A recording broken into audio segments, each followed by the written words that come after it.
नमस्कार, मैं हूं दीपाली राणा। आप देख रहे हैं गोल्ड स्पॉट। सोने चांदी में कल की रिकवरी के बाद आज फिर दबाव देखने को मिल रहा है। अमेरिका में दिसंबर मध्य से कोरोना के वैक्सीन आने की शुरुआत हो सकती है, जिससे सोने चांदी में कमजोरी है और शादियों के सीजन में दाम घटने से ज्वेलरी खरीदारों की चांदी है। वैसे ही कोरोना के कारण शादी के दूसरे खर्च कम होने से ज्वेलरी डिमांड बढ़ने की उम्मीद थी और कीमतें घटने से इसको और बूस्ट मिलेगा। आज के शो में हम वेडिंग डिमांड पर ही फोकस करेंगे। हमारे साथ CNBC TV 18 commodity editor Manisha Gupta है, सिक्योरिटीज के सुनील कटके और बोनांजा पोर्टफोलियो के जतिन त्रिवेदी हैं। साथ ही ज्वेलरी डिमांड पर आउटलुक देने के लिए अनमोल ज्वेलर्स के ईशू दत्वानी और लाला जुगल किशोर ज्वेलर्स की तानिया रस्तोगी भी हमारे साथ बनी हुई हैं। और इनफैक्ट अगर आप देखेंगे आज के प्राइसेस भी तो 62,600 के आसपास चांदी ट्रेड कर रही है और सोने में तो इनफैक्ट कल हमने देखा था कि 48,000 के नीचे के लेवल्स भी देखने को मिले थे। सुबह जब शुरुआत हुई थी सोने की, उसके बाद थोड़ी सी रिकवरी बनी थी और आज अगर आप प्राइसेस देखेंगे सोने के तो 48,500 के आसपास ट्रेड कर रहे हैं। सभी मेहमानों का स्वागत है इस शो में और सबसे पहले ज्वेलरी डिमांड पर ही फोकस करते हैं। हमारे साथ दोनों ज्वेलर्स भी मौजूद हैं।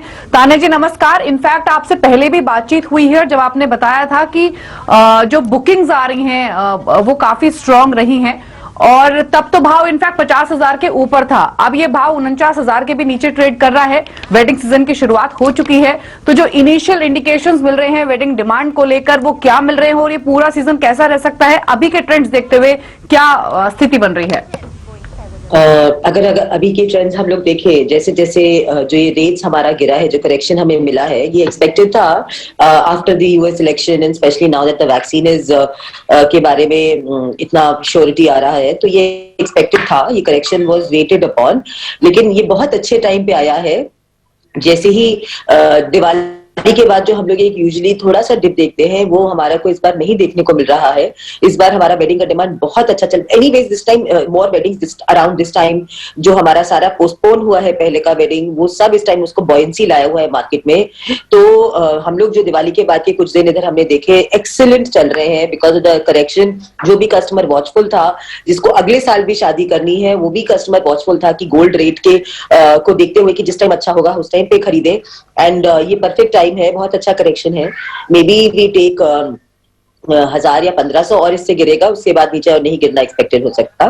तो उसका पूरा फायदा उठा रहा है आज कस्टमर। इनिशियली देख के बहुत अच्छी डिमांड्स आ रही है। ईयर ऑन ईयर देखें तो पिछले साल से ये वाला वीक अगर हम देखें आफ्टर पोस्ट दिवाली, तो this is actually better than last year's post Diwali week. And बहुत अच्छा अट्रैक्शन है इस चीज का एंड बहुत अच्छी इंडस्ट्री ने रिकवरी देख रहा है। आई होप ये कंटिन्यू करे। अगर रेट ने ऐसे साथ दिया भाव ने तो ये कंटिन्यू करेगा, तो जो हम लोगों का मच नीडेड जो 90% नीचे काम गिरा था और लॉकडाउन में हम लोगों ने जो बिजनेस का नॉन वर्किंग देखा, वो उस पे जो सपोर्ट चाहिए वो मिलना चाहिए हम लोगों को इस सीजन में। जी हाँ, last quarter Tanya numbers of course यहाँ पर बेहतर होते हुए नजर आए हैं, लेकिन इशू में आपसे कुछ नंबर्स ही यहाँ पर फिर से चाहूंगी। और ये हमेशा हमको काफी अम्यूज करती है बात कि इस बार इस सीजन में जुलाई तक शायद 118 120 जैसे ऑस्पिशियस दिन हैं और हर दिन इंडिया में 25 से 50,000 शादियां इन ऑस्पिशियस डेज में होने वाली हैं। तो क्लियरली काफी बड़ा नंबर है और सोने की मांग तो यहाँ पर निकल के आएगी ही। आप भी तान्या से सहमत है? इशू की काफी अच्छी मांग एज ऑफ नाउ हम यहाँ पर बनता हुआ देख रहे हैं और ये ट्रेंड शायद जो वेडिंग सीजन है जुलाई तक तब तक जारी रह सकता है। जी देखिए, आप नंबर्स बोल रहे थे तो ईयर ऑन ईयर जो हम मंथ टू मंथ हम कंपेयर करते हैं, तो जब से हमने जून से शुरू की है, जून में हमने सिर्फ 5% से शुरू किया, सितंबर में अबाउट 18% तक पहुंचे, अक्टूबर में वी डिड अबाउट 30% और नवंबर हम Diwali to Diwali last year compare करें तो हमारे जो दिवाली के आंकड़े थे वो हमारे लास्ट ईयर के कंपेरेबल आंकड़े थे। ऑफ कोर्स डेफिसिट काफी ज्यादा है तो उसको फिल करना इतना आसान नहीं होगा, लेकिन हाँ दिवाली के बाद ये रेट गिरने के कारण, देखिए दो तरह के क्लाइंट होते हैं। एक होता है बोलता है एडवांटेज ले लो, भाव अच्छा है खरीद लो, और एक क्लाइंट ऐसा भी होता है जो बोलता है अभी गिर रहा है तो रुको और गिरे। तो दोनों तरह के क्लाइंट्स हैं, पर ट्रैफिक अच्छी है और सेल भी काफी अच्छा है। ऐसा लगता है कि एटलीस्ट मंथ ऑन मंथ नवंबर और दिसंबर भी हमारा बहुत अच्छा महीना रहता है, क्योंकि नॉर्मली दिसंबर में बहुत सारे नॉन रेजिडेंट्स भी आते हैं जो इस साल डेफिनेटली नहीं दिखेंगे। तो होपफुली ये जो वेडिंग का डिमांड है, वेडिंग के इतने जो ऑस्पिशियस दिन है, उसके कारण हमारा दिसंबर भी होपफुली अच्छा जाएगा। लेकिन हाँ, ग्राउंड रियलिटी ये है कि क्लाइंट आ रहे हैं और क्राउड दुकानों पर अच्छा दिखने को मिल रहा है। यानी कि शादी की मांग और जो पेंटअप डिमांड है वो बाजार में काफी अच्छी खासी देखने को मिलेगी। एनआरआईज की मांग इस बार शायद मिस हम यहां पर करते हुए नजर आएंगे, लेकिन ध्यान देंगे यहां पर प्राइसेस को। और सुनील, जिस तरह की वॉल्टिलिटी हमने यहां पर गोल्ड के सिल्वर के प्राइसेस में आते हुए देखी है वो बहुत ज्यादा है। चांदी में हमने 6% का इजाफा कल देर रात आते हुए देखा, सोने में 2% की बढ़त थी, और कहां तो हम परसों $1745 पर बैठे थे, आज 1810 के लेवल्स देखने को मिले हैं। तो ये बहुत ज्यादा जो बढ़ती हुई वॉल्टिलिटी हमने सोने चांदी के भावों में आते हुए देखी है, पहले तो इसे आप कैसे रीड करेंगे और निवेशक इसका फायदा कैसे उठाएं? मनीषा जी, मुझे लगता है डॉलर ऑलमोस्ट 2.5 साल के लो पे ट्रेड कर रहा है। डॉलर इंडेक्स की अगर हम बात करते हैं तो 91.18 के रेंज में अभी ट्रेड कर रहा है, और उसका सपोर्ट जो है हमें गोल्ड में कल तकरीबन 700-800 रुपए का जो इजाफा हमें देखने को मिला, और इवन चांदी में तकरीबन 2-2.5 हजार पॉइंट का जो जंप हमने देखने को मिला पर केजी के भाव में, हमें वो एक पुल बैक हमको देखने को मिला। बट अगर हम ग्राउंड रियलिटी की बात करते हैं, वेरी शॉर्ट टर्म पर्सपेक्टिव से देखते हैं, तो रिस्क एपेटाइट में इजाफा आ चुका है। इक्विटी मार्केट्स में जो हम रैली देख रहे हैं, मेरे ख्याल से इन्वेस्टर का कॉन्फिडेंस अभी इक्विटी या रिस्की एसेट की तरफ ज्यादा है रुझान, क्योंकि ट्रंप एडमिनिस्ट्रेशन ने भी अभी बताया कि मिड ऑफ दिसंबर या एंड ऑफ दिसंबर तक वो कोविड वैक्सीन जो है ग्राउंड लेवल तक डिस्ट्रीब्यूट करेंगे, जिससे मार्केट में पॉजिटिविटी है। तो इमीडिएट शॉर्ट टर्म्स की अगर हम बात करते हैं तो ये दो फंडामेंटल फैक्टर जो है गोल्ड को और थोड़ा फिर से अगेन मुझे लगता है कि $1750 तक का लेवल एक बार फिर से देखने को मिल सकता है। और डोमेस्टिक मार्केट में इमीडिएट बेसिस पे 1000 रुपए का जो हमने बाउंस बैक देखा है, मुझे लगता है फिर से 500-600 रुपए का करेक्शन आज के पर्सपेक्टिव से देखने को मिल सकता है। तो आज के लिए रणनीति मेरे हिसाब से 48,550 के रेंज में गोल्ड में सेल इनिशिएट करना चाहिए, जो हाजिर का भाव है, और 48,710 का एक स्टॉप लॉस मेंटेन करके चलें, और 48,100 तक का लेवल जो है डाउन साइड में देखने को मिल सकता है। अगर $1800 का मार्क तोड़ देता है तो मुझे लगता है फिर से $1750 तक का लेवल जो है बहुत ही कम समय में देखने को मिल सकता है। तो short term traders sell side बने रह सकते हैं गोल्ड और सिल्वर दोनों में। चांदी में मुझे लगता है कि फिर से हमें 59,000 तक के लेवल 2-4 दिन में देखने को मिल सकते हैं, तो वहां पे भी सेल की रणनीति वेरी शॉर्ट टर्म पर्सपेक्टिव से लेके चलनी चाहिए। बिल्कुल। तो इमीडिएट स्ट्रैटेजी जो है गोल्ड सिल्वर दोनों पर ही बेचने की ही है, और लेवल्स आपकी स्क्रीन पर हैं जो कि सुनील ने सजेस्ट किए हैं। लेकिन तान्या, एक चीज और, आपके सामने भी क्या ऐसे कंज्यूमर्स आ रहे हैं जो कि और डिप का वेट कर रहे हैं? पहली चीज। और दूसरा ये कि फोकस कहाँ है, अभी भी लाइट वेट ज्वेलरी पर है या फिर हर सेगमेंट पर इंटरेस्ट आता हुआ दिख रहा है? और सबसे इंपॉर्टेंट चीज ये कि अगर अभी तक के ट्रेंड्स देखें तो क्या इंडिकेशन मिल रही है, ओवरऑल कितनी सेल्स ग्रोथ आप एक्सपेक्ट कर रही हैं इस पूरे वेडिंग सीजन में?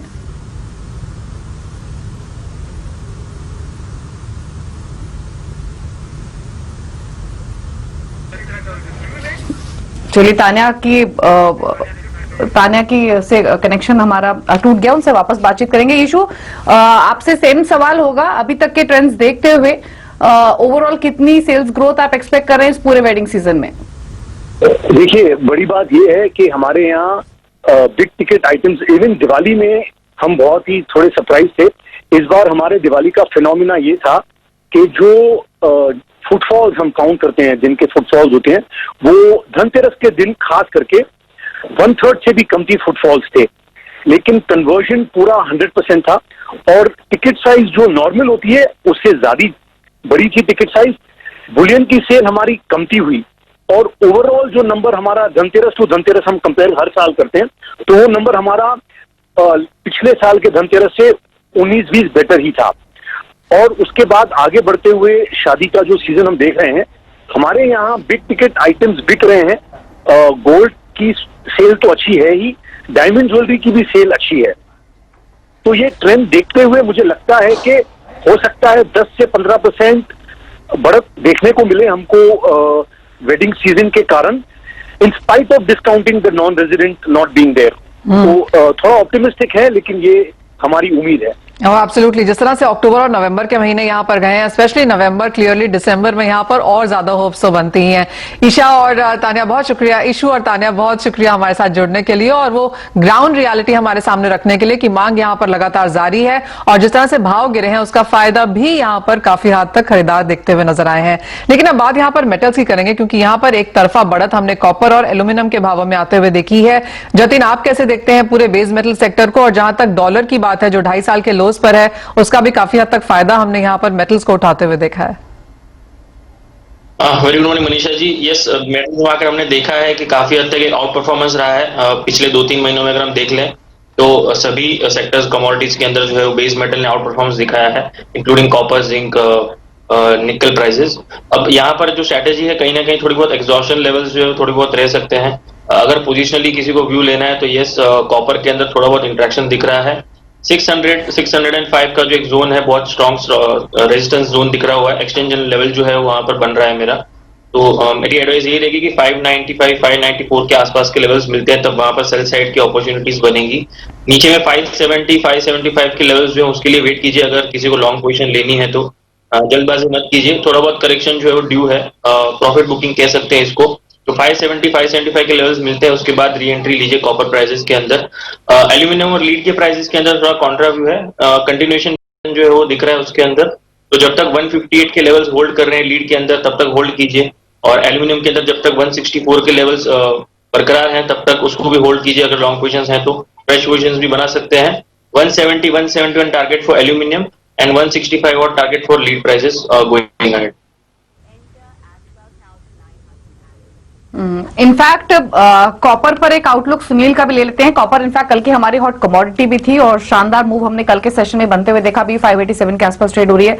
सुनील, कॉपर पर क्या स्ट्रैटेजी है आपकी?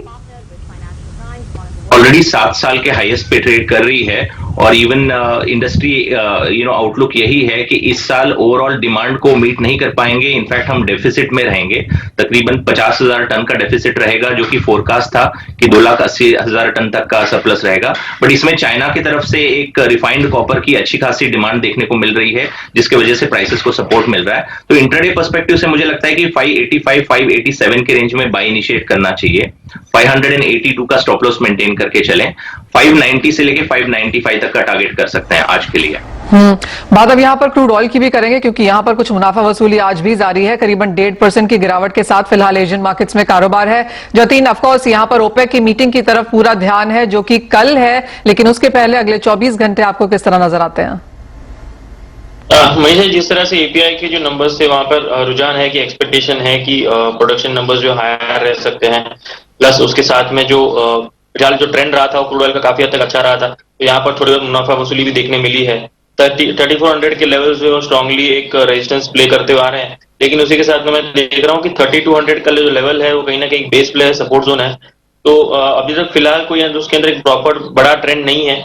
अगर एक रेंज बाउंड मार्केट को प्ले करना है तो 3200 से लेकर 3400 के अंदर जब तक ये बैरियर के अंदर है तब तक उसी रेंज के अंदर ट्रेड करें। लोअर एंड पे बाय कीजिए और हायर एंड पे सेल कीजिए तब तक जब तक ये रेंज ब्रेकआउट करके एक बड़ी चाल नहीं दिखाता क्रूड ऑयल 3200 के ऊपर या 3200 के नीचे, तब तक ये जो रेंज बाउंड है उसको प्ले करना चाहिए। एज ऑफ नाउ फेवरेबल है बाइंग साइड के लिए। 3250, 3240 के आसपास प्राइसेस मिलते हैं तो यस बाई कीजिए। 3200 के नीचे स्टॉप लॉस रखिए, अराउंड अबाउट 3350, 3400 के टारगेट्स के लिए। जी चलिए, तो ये स्ट्रैटेजी क्रूड पर है जहां पर आज तो थोड़ी सॉफ्टनेस देखने को मिल रही है। 0.1% नीचे कर रहा है कारोबार। एक ब्रेक के लिए यहां पर रुक रहे हैं, लौटेंगे तो आज के हॉट कमोडिटी आपको बताएंगे, साथ ही एग्री कमोडिटीज पर भी करेंगे फोकस। तो जल्द वापस आते हैं।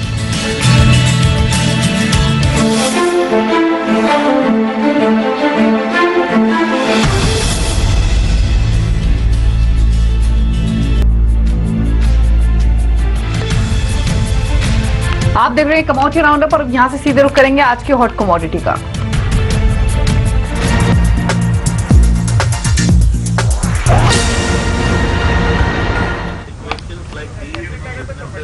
आज की हॉट कमोडिटी सोयाबीन हमने पिक की है, जहां पर आप बेचने की पोजीशंस बना सकते हैं दिसंबर कॉन्ट्रैक्ट में। जो बिकवाली की पोजीशंस हैं वो 4422 के लेवल्स पर आप इनिशिएट कीजिए और नीचे की साइड 4338 का टारगेट एक्सपेक्टेड है। 4470 का आपको स्टॉप लॉस रखना होगा। दो तीन कारण है। पहली चीज तो ये कि ऑलरेडी हमने इंडियन सोयाबीन प्राइसेस में एक प्रॉफिट टेकिंग देखी है, क्योंकि स्पॉट मार्केट में जो अराइवल्स हैं वो बढ़े हैं, इसके कारण। दूसरा ये कि सीबीओटी सोयाबीन भी में भी गिरावट देखी गई है, क्योंकि जो फंड ड्रिवन लिक्विडेशन हुई है उसका इंपैक्ट हुआ है, और ब्राजील अर्जेंटीना में भी जो वेदर कंडीशन है वो इंप्रूव हुई है, जिसकी वजह से प्राइसेस पर असर आते हुए दिखा है। ऑलरेडी हमने देखा है कि जो रीसेंट हाई से जो सोया ऑयल है वो ऑलरेडी 6% गिर चुका है। क्रूड पाम ऑयल भी लगभग 8% गिर चुका है, क्योंकि ड्यूटी कट और जो रूपी अप्रिसिएशन हुआ है उसका इंपैक्ट है। तो अब आशंका ये है कि प्राइसेस यहां से फर्दर स्लिप हो सकते हैं, इसीलिए बेचने की अपॉर्चुनिटी यहां पर देख सकते हैं। 4338 के टारगेट्स के लिए स्टॉप लॉस 4470 का रखना होगा।